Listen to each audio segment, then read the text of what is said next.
Coming up on this episode of Nintendo Cartridge Society, we start memorizing combos for Bayonetta 2. It's dangerous to go alone, so the Nintendo Cartridge Society goes with you.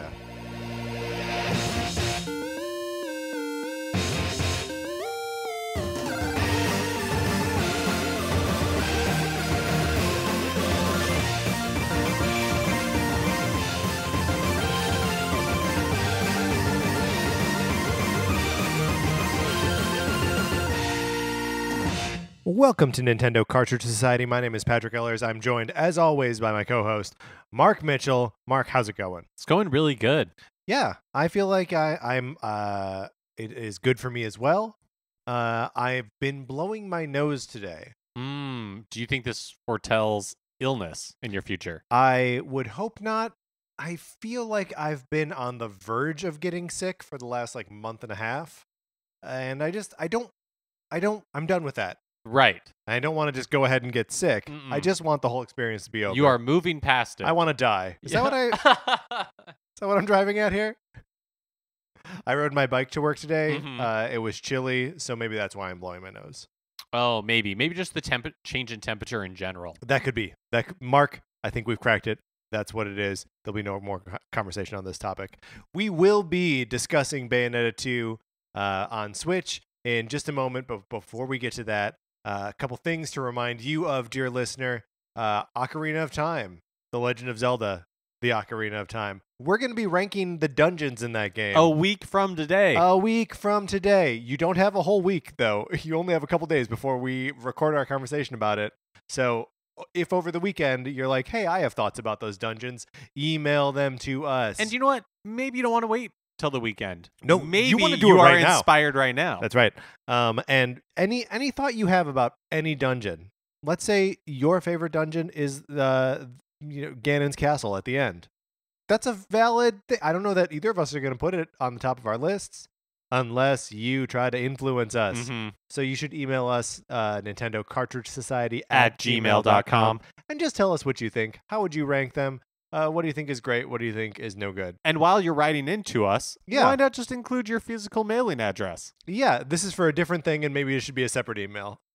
You can combine emails if you want to. It's going to put a lot more work on me.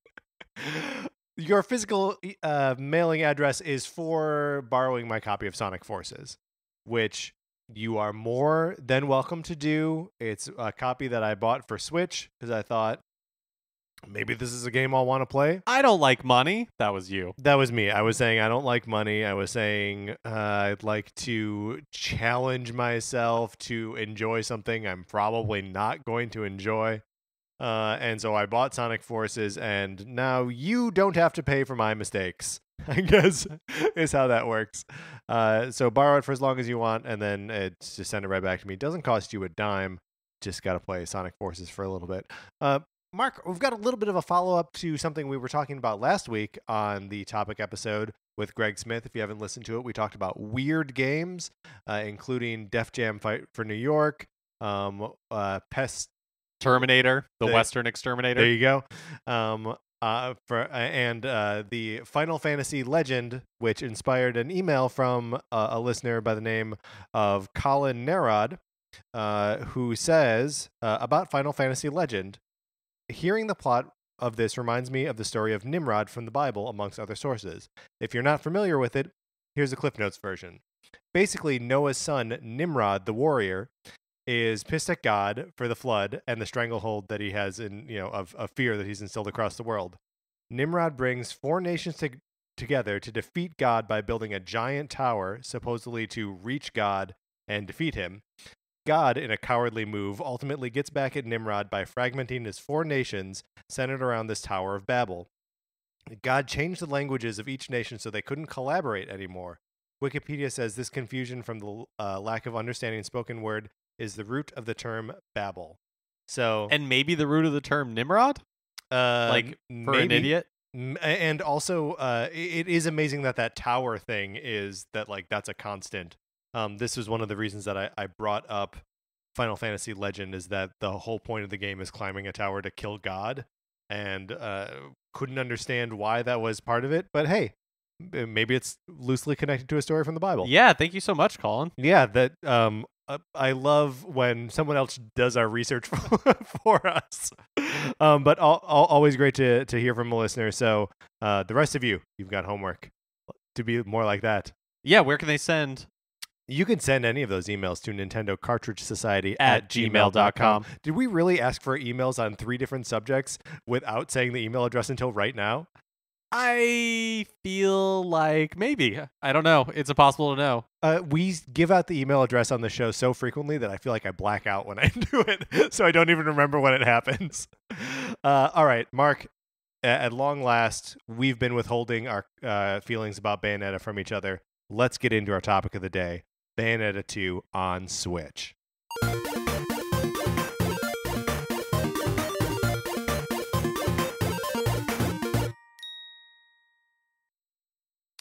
So generally speaking, had you any experience with Bayonetta as a series before this weekend? Yes, so I played the PS3 port of the original Bayonetta back in the day. It's a rough. I didn't know it at the time, but apparently it's a rough port. Like, Okay. It's not a great version of the game, but I did play it. I had not played Bayonetta 2 at all because I didn't own a Wii U. Right, and previous to this, it was marooned on the Wii U. I had a Wii U, and I have a lot of games for it. But Bayonetta was just one that I never found my way to. Well, what's your feeling on action games in general? So I kind of mixed, right? Like I've dabbled with some of the Devil May Cry games. I like the God of War games. But I think what God of War does so well, even when like Kratos is being a screaming idiot, and it's like, whoa, all of the set pieces and all of the settings that you're running around have like a real sense of place and of history. So like, I mean, ultimately in any of these games, I'm going to dodge followed by button mashing, with like, a little bit of finesse thrown in there. But like, I don't know, if there's a way to like play these games really seriously, I'm not doing it. Yeah, I'm the same way. I think the most fun I've had Mhm. with an action game is the Batman series. Oh, that's interesting. Like The or- Arkham games? Like I would consider that an action game, just like the combat and everything. Yeah. And I think what it comes down to, the reason I like it so much, is what you were saying about this like sense of place. Because in those games, you're Batman, Right. And the place is Gotham City. and it's awesome. Or Arkham Asylum specifically. Yeah, and I love those, or I love the first 3 of those games. Arkham Knight I couldn't get through. But yeah, I think for me, action is never going to be enough on its own, that I'm always going to need something else to pull me into it. And like the Arkham games, like you said, it's a perfect example of like, oh, I'm into it because I love the lore. I'm into it because it's well written and well acted and looks amazing. And all those things are also true of God of War, which I guess brings me into all of my criticisms of Bayonetta 2. I don't think this game looks good. I don't think it sounds good. I don't think it's well written, and I think the environments are ridiculous. And not in like a fun way, but in like a there's nothing for me to latch onto sort of way. I don't want to be too negative about this game, because when there are times when I'm playing it, when I'm like locked in combat against some like big boss thing, and I'm dodging well, and like Bayonetta's flipping around and doing crazy stuff, that I am having fun, and I never want to disparage something that is giving me fun. But I think overall, I think this game is stupid. How do you feel about this game, Mark? So, first of all, I am not a technical ace at fighting at action games at all. So, if you are a member of like the Get Good Brigade, this is going to drive you crazy, because I am not playing this game with the goal of becoming great at the combat. I'm playing it to get through it. Right. And so the combat is serviceable as long as it helps me reach that goal. Right. So for me, I feel like I'm taking a similar approach. I do like every time there's like a loading screen, you get to like kind of test out combos, and like it shows you a list of them on the side of the screen. So you can be like, oh, I can go like punch, and then like pause for a second, and then go punch again, and then pause a second, then go punch again. And be like, that's pretty easy. That's just like a little rhythmic thing. So like I do enjoy that, like in to some extent, but in the heat of battle, like I'm just gonna be like dodge rolling until I hit that witch time, and then wailing on the enemy. I guess the reason why I'm saying that is because if you're a listener and you really enjoy action games, for the like learning the combat and like learning all the combos and getting really good, so that way you can defeat a boss and get like a platinum medal at the end of it, then my feelings on this game might frustrate you, because that is not where my enjoyment of this game is coming from at all. So that's so interesting, because like I do feel like there are combat systems like that I can get into. Batman's a great example of one where it felt good to have like the counter move on top, and then like a regular attack, and then sort of like a stun attack, and basically everything just be, and a jump, I guess, to like jump over guys, and everything just be based around like those 4 actions. Whereas this, in Bayonetta, it's like, here are 3 different attacks, and I don't really know what distinguishes one from the other. Like, functionally, what's different between a punch and a kick? You know, like pushing triangle or triangle. I'm using PlayStation buttons. Pushing the top button or the right button. Like that's just like, well, how did I decide to start this combo? Right. And it feels like a lot of the combat is built around witch time. Yes. Which it's a dodge that you do if you execute it at the very last second before an enemy hits you, then it like slows down the enemy for a few seconds. Slows down all the enemies. Slows down all the enemies for a few seconds. So you're able to get off combos easier. Mm-hmm. And that's where you can do your most damage. So I don't think I'm disliking the game as much as you are. But I've really had to cut out all the presentational aspects, because and some of this is maybe that I haven't played the first Bayonetta for a really long time. Yeah. But I don't really remember anything about the story in that game. I don't know how you can remember anything about the story. But if the first game is anything like this one, I can't imagine that there's something memorable that happens in terms of plot. Like, I'm sorry, I didn't mean to No, you're right. Like, you're 100% right. So Bayonetta 2, after a short, like, action-based prologue, starts with a very, very long cutscene. I will say one of the nice things about this game is all the cutscenes are skippable. Yeah. But although you have to like tell the game that you mean it. Yes. You had to push start and then go to skip cutscene, and then it's like, are you and sure then you confirm? Want to? Yeah. Yes. And it's like, oh yes, I am positive. Oh yes, absolutely. Please skip this. So, because the first there's a really long cinematic at the beginning of the game where you meet, or you see like Enzo, who is some character that doesn't seem to play any part in Bayonetta 2 for the rest of it. And they're in like New York City. Yeah. And it is excruciatingly embarrassing.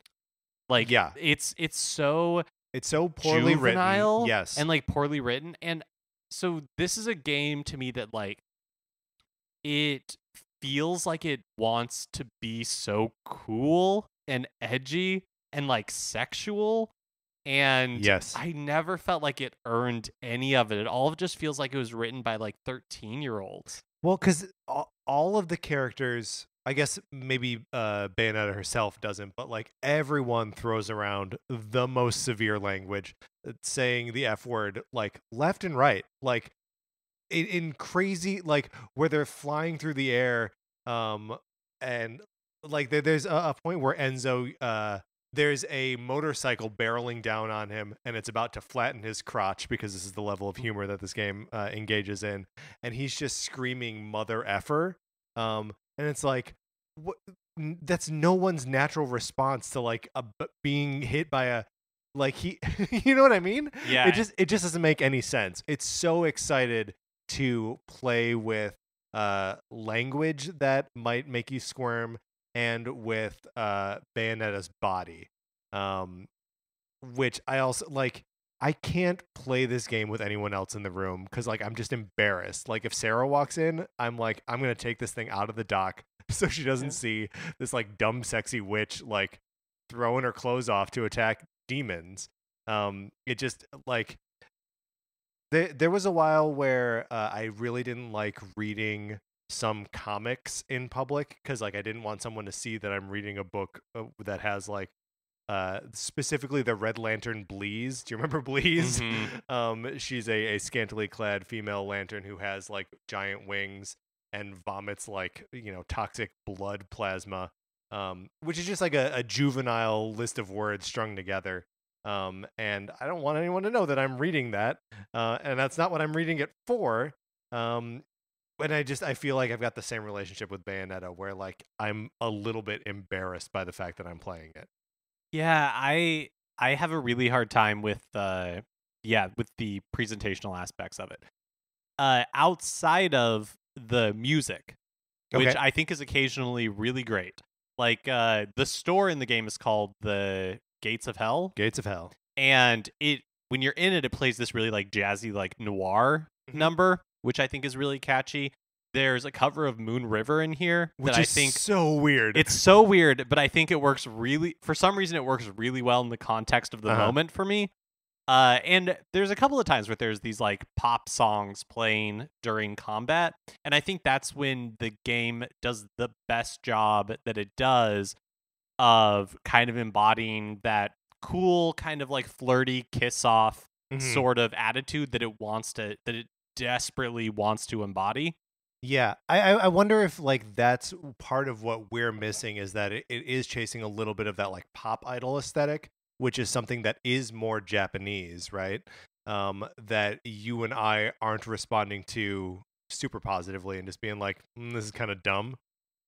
Actually, no. I take it back, because the parts that really lean into that, I think it's funny that she heals herself with lollipops. Like that is playing with the like sexuality and infantilization in a way that is like intriguing to me, and that I can laugh at, and really like when there's that in a kind of like pop punk cover of Moon River, like that makes sense to me. Yeah, like I'm fine with that. It's the moments like when you're like in the middle of combat and it freezes, and like the model of Bayonetta is like rotated in a way that like the crotch is prominently in front of the camera. Yeah. Man, that camera loves Bayonetta's crotch. That's the parts where I'm just like, come on.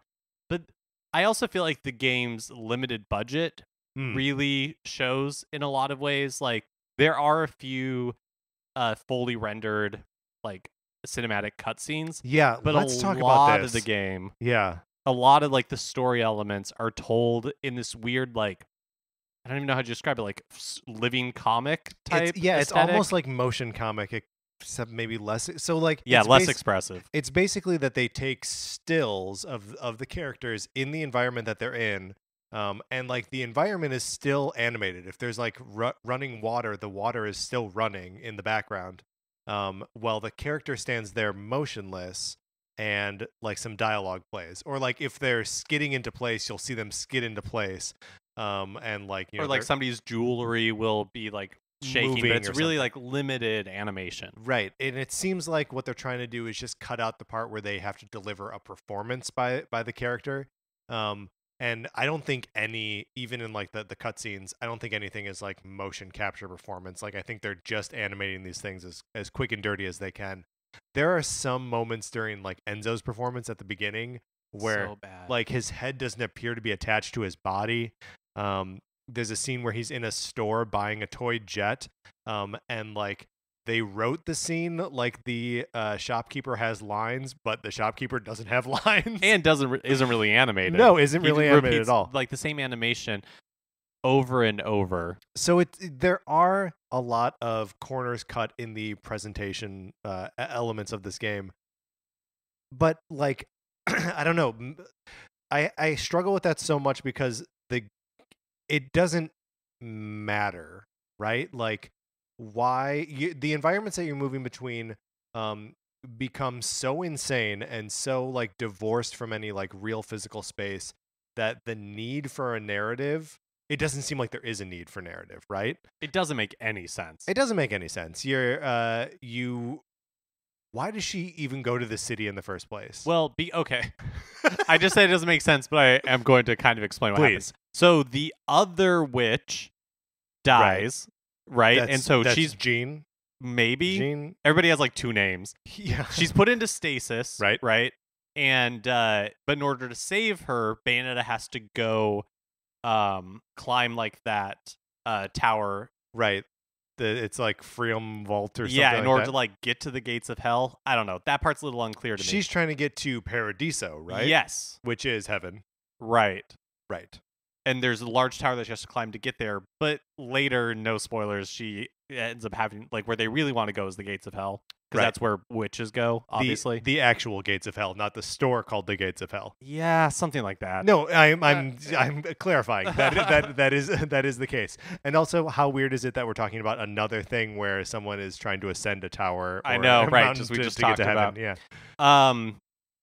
And so this city is built at the bottom of the mountain. Yeah. Where the gates of heaven are. So that's why she ends up going to the city. So the initial first part of the game where it's like a prologue where you're just fighting and it's spouting narration, but none of it makes any sense. And it's very busy. It's very visually busy. And you can't pay attention to any of the narration. You can't make sense of any of it. Right. And it's basically like you're fighting in the Battle for New York in the first Avengers movie. Right, like you're flying around on the back of yeah. And even like from like a combat perspective, it doesn't make any sense. It was hard for me to like make out what the enemies were or like any of that kind of stuff. And at that point, you're just button mashing, and like you have literally no idea. The game hasn't tried to explain anything to you. Yeah, you don't know what your weapons are. You're just going.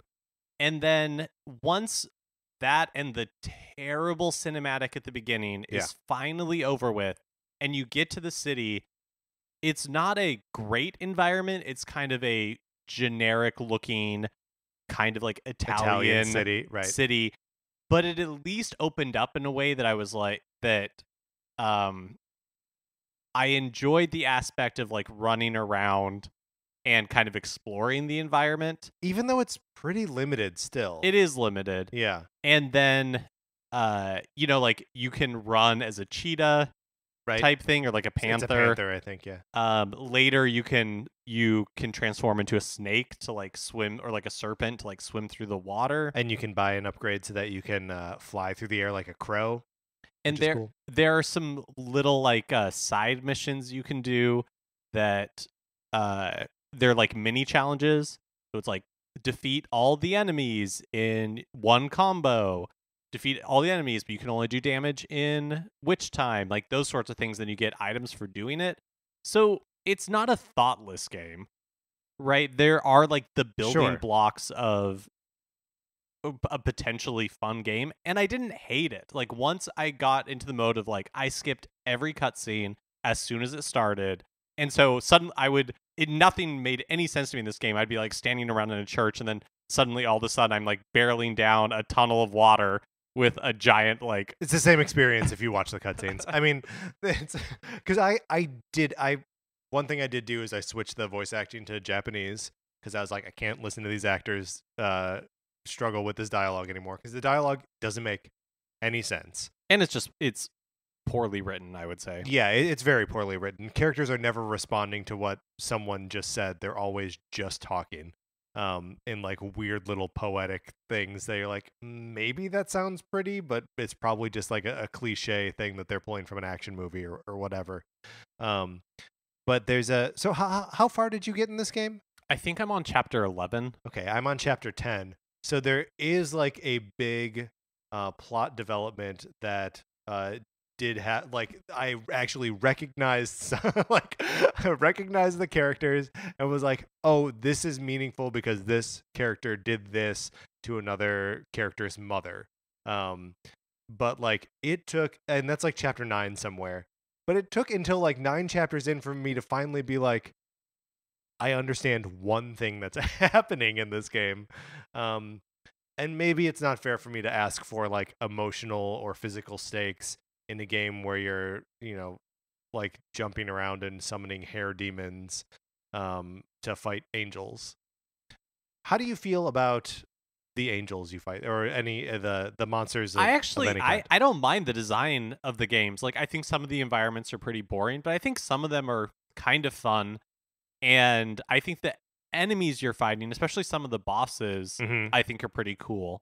Yeah, I like the moment, any moment when you're introduced to a new angel or demon as well, like as you start heading into hell, that it has its own little like cinematic thing, just a couple seconds, and then we get like a nice like sketch version of the enemy, and then like you get its name, and it's always something like highfalutin and biblical, and then it like goes in a book and then gets filed away. Like that's a cool little way to present them, and feels like you're collecting information, even though these are all enemies that you just have to encounter through the course of the game. But it's got a little bit of that like collecting or cataloging component to it. Um, Speaking of little books that get filed away, you you encounter tomes and things with mythology in them. Like memories. Yeah, memories. Did you read any of these things? No. I read like the first two that I collected and was like, okay, no, I never need to do this again. It just ends up being another little collectible, right, through the course of the game. I haven't done this, but I know people have been scanning amiibo into the game because Yes, the Switch version has amiibo functionality. I guess possibly the Wii U version did as I well. think it did. Yeah, And there's some fun like inside jokes for some of the amiibo, like when you do the Splatoon one. yeah. It says like the kids from Inkopolis have brought you a gift. Yeah, it is cool. It has different. It'll say different things for like if you scan a Donkey Kong amiibo, it says something about like bananas and the Kongs. Something there's for Mushroom Kingdom. There's a special message for scanning the Bayonetta amiibo itself. But for most of the Smash Brothers ones, it's like, wow, it's weird to think that you were in that all-star fighting, lineup, which is true. Like it is weird that Bayonetta was in Smash. Um, but so when you scan amiibo, you do it at the Gates of Hell, the store, and you can scan any amiibo into this, even amiibo that the game doesn't recognize. It's just like, oh, amiibo from parts unknown, and it'll give you just sort of like a random sampling of little items, like either the green herb lollipops or other, like the red shot, which will bring you back to life when you die, or any of those other little items. And between 5 and 20,000 halos to spend in the store. The money in this game is called halos. They're also very obviously just rings from Sonic the Hedgehog. um, but you can scan up to 32 of these per day. So I've done this twice. I've had the game for 3 days. I've scanned in 64 amiibo. And you can scan in the same ones, day after day after day. So you must be like lousy with green lollipops. Yes, I am lousy with green lollipops. I purchased all of Bayonetta's moves so I could just do them all, and then like load it up on extra health, because I got to a point where I was like, you know what? I don't want to die in this game anymore. I still want to like do good in a fight, and I feel better when I can clear it with a gold or silver medal. Very rarely a platinum medal. And I get bummed out when I get a stone medal. But it doesn't make me like retry the fight, but then I feel bad about it. One thing that I do think is interesting about this game is the combat system can be modified to suit your playstyle, right? Because you can buy the moves that you want, like the special moves that you want, Yeah. that fit best. Also, there in the store, there are lots of items that make the game easier. Yes. And so if you're like a player that's struggling with it, it's a neat way to like balance the game. There is a easy mode, a normal, and like a hard. Are you playing on normal? I'm playing on normal, Yeah, yeah. me too. But if you are in it and you need some extra help, the game is very accommodating to that. Yeah, for sure. It's not like it's not trying to be punishing. Yeah, and I mean, especially if you've got 32 amiibo that you can throw into it every day. I mean, like I How long does that take? That has to take forever. yeah, it takes about 20 minutes. But it's exciting to see all of these like rewards come in, and some of the amiibo come with other costumes for Bayonetta. So I have a Link costume for her. I've got the really strange Princess Peach costume. Like, it is weird to see a character wearing that dress with like a garter belt, and it's like a sexy version of Peach. There's a Samus costume that she has. But like, I don't know, it feels wrong to like put her in those different outfits. I feel like she should just be wearing the the Bayonetta outfit. I want her to look like Bayonetta. Mm-hmm. So yeah, it's not just those items. There's also those like kind of cool, unique cosmetic things that come with amiibo. I guess just in general, where I'm torn about this game is that I think the like combat action side of it is fine. Mm-hmm. It's not my favorite action game that I've ever played, but I think there are moments where I'm like really having fun. But I am really bothered by a lot of the like sexualization stuff.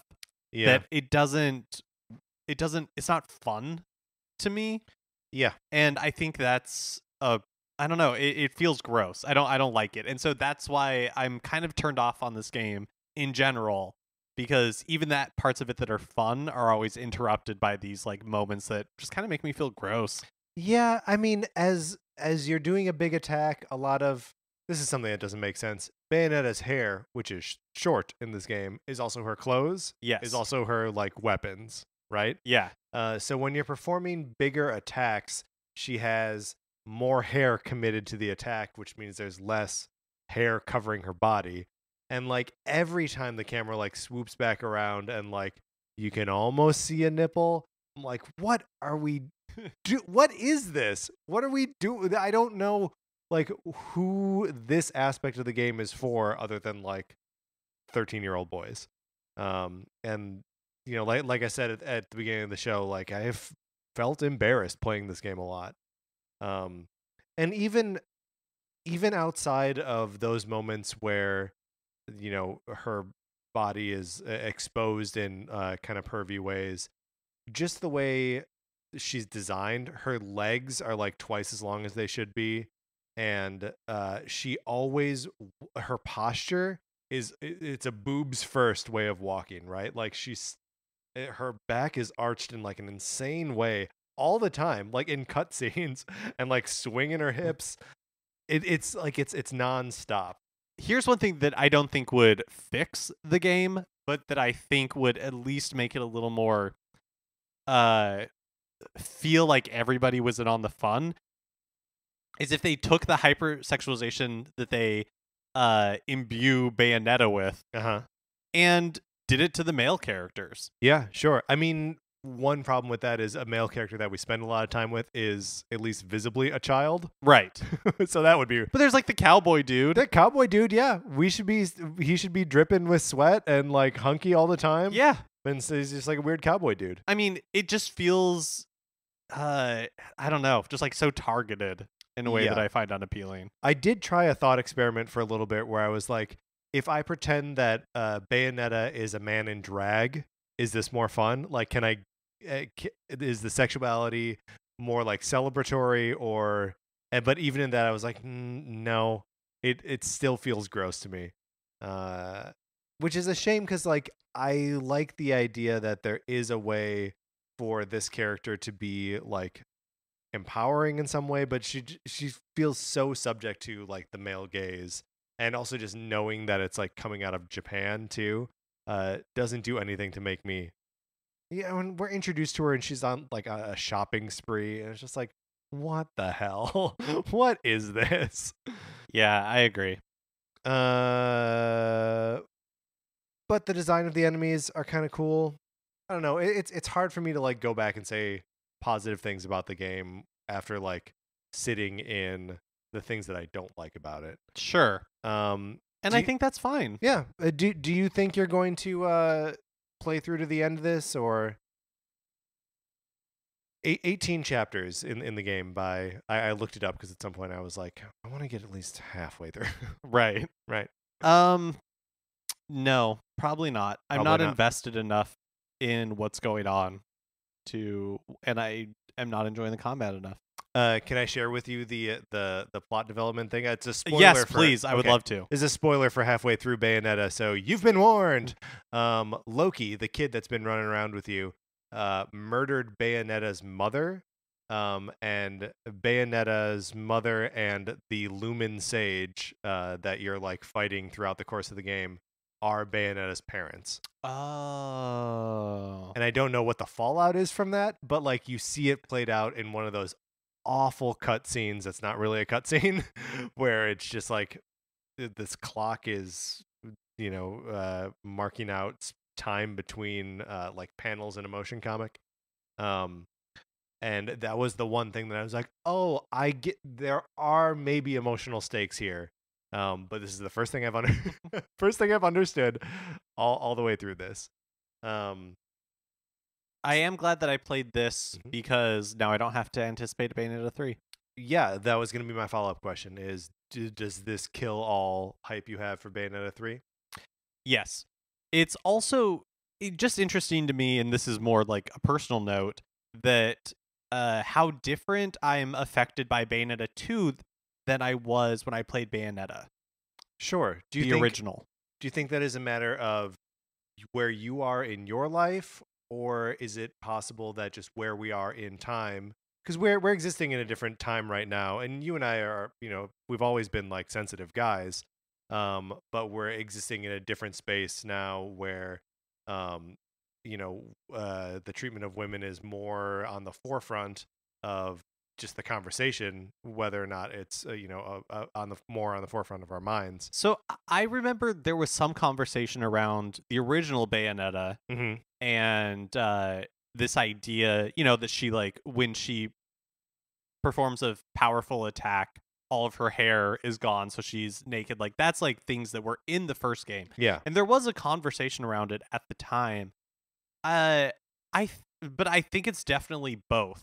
I think I am a different person than I was when the game was originally released, and I definitely think that just like in the world we have like the way we approach stuff like this is different. Yeah, I mean, I wonder if it's just a matter of there's some point like in history and in just like our personal developments where we can see the objectification of Bayonetta and recognize it as funny. If we can be like, it's funny that a game would go this far to objectify its main character, right? Like, and that it is ridiculous the lengths to which they do it, but like I'm in a place now and I feel like the culture is sort of in a place now where it's like it's just not funny.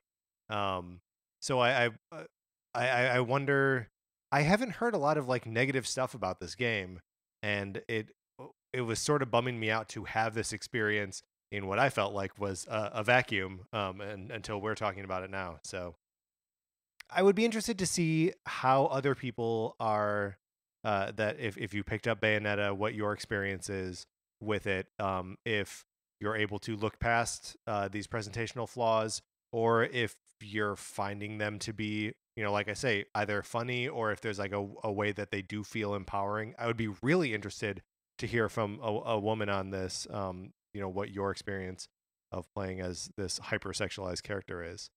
All right, that is going to do it for our conversation about Bayonetta 2. And Mark, let's get into the end of the show here.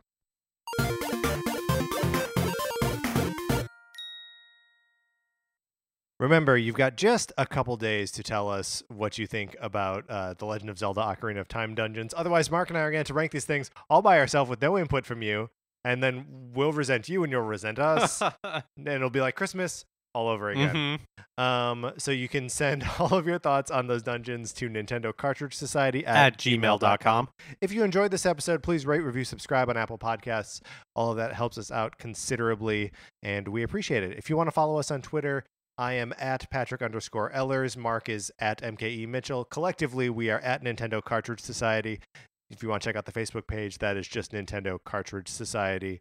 And if you like Mark and Mine's opinions, we do write about comic books on retconpunch.com.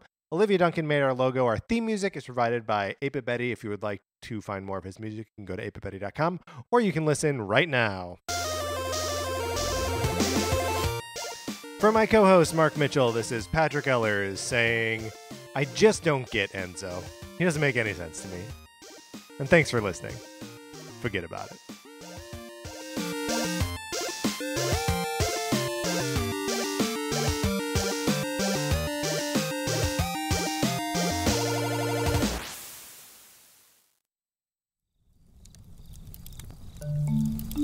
Campfire.